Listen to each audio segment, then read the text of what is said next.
Strange, is it not? But so many I wish beside me stand against me, while at my back are only the flawed and damaged.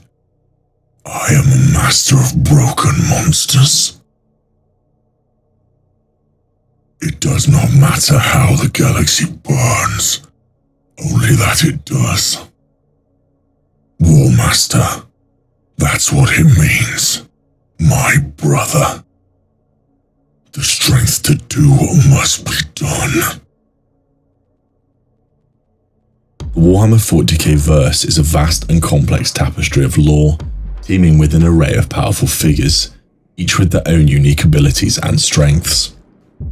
Among these figures, few are as revered and feared as the War Master Horus, the Primarch of the Lunar Wolves and the instigator of the greatest betrayal in the history of the Imperium.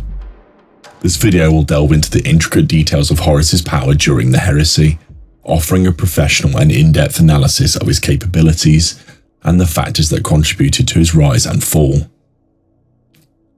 Greetings all, I'm your guide, the Archivist.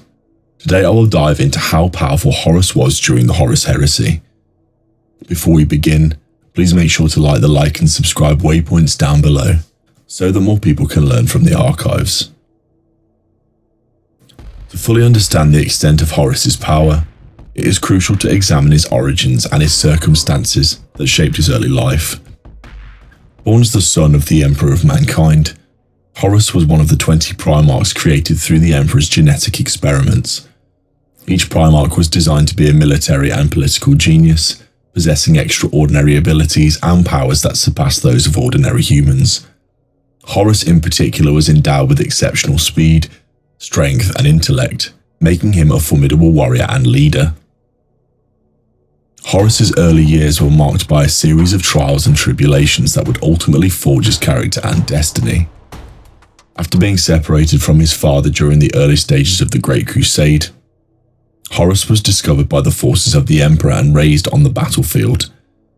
His natural leadership skills and combat prowess quickly earned him respect and admiration of his fellow warriors, and he soon rose through the ranks to become the commander of the Lunar Wolves, one of the most elite legions in the Imperium. As the War Master of the Imperium, Horus's power and influence grew exponentially. He commanded vast armies, wielded immense political authority, and was revered as a military genius by his peers. His reputation as a skilled strategist and charismatic leader was further solidified during the Ullanor Crusade, a massive campaign that saw the Imperium conquer over 30 worlds in a single year. Horus's role in this campaign cemented his status as the Emperor's most trusted and capable son, earning him the honor of being chosen as the War Master of the Imperium. However, Horus's ascent to power was not without its challenges. As the War Master, he was constantly faced with difficult decisions and moral dilemmas that tested his loyalty and resolve. These challenges would ultimately prove to be his downfall, as he succumbed to the temptations of chaos and turned against his father and the Imperium. During the Horus Heresy, Horus's power reached its zenith. Fueled by the dark energies of the Chaos Gods, he became a formidable and terrifying figure, wielding powers that far surpassed those of his fellow Primarchs. His physical strength and resilience were amplified to superhuman levels, and he gained the ability to manipulate reality and bend it to his will.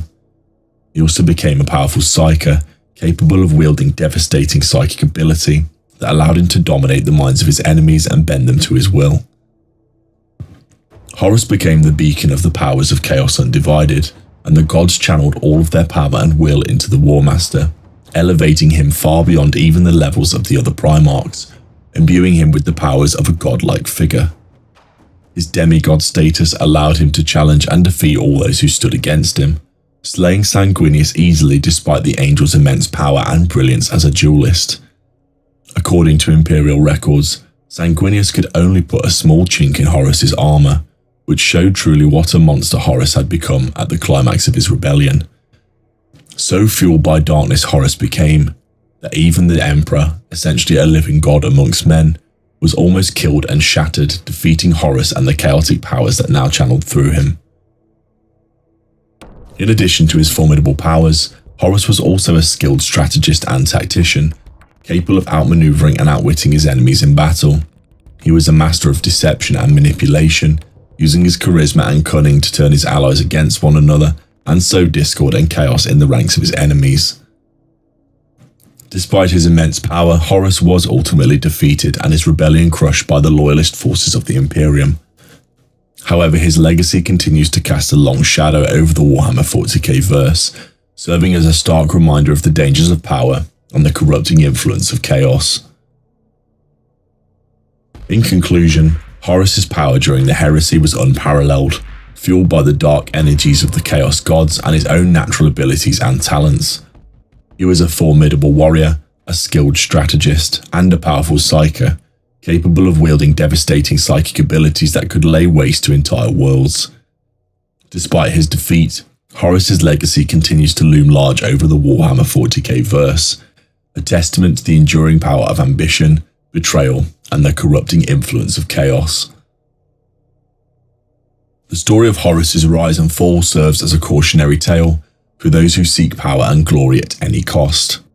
It reminds us that power, when left unchecked, can corrupt and destroy even the most noble of souls, and that the pursuit of personal gain can have dire consequences for those who stand in the way. In the end, Horus's story is a reminder that true power lies not within the strength of one's arm or the sharpness of one's mind, but in the strength of one's character and the choices one makes in the face of adversity. And so I have now covered the content for this video, but if there's anything that has been missed, please share them in the comments down below. If you enjoyed this content, please remember to like the like and subscribe waypoints down below. In the grim dark of the far future, there is only war.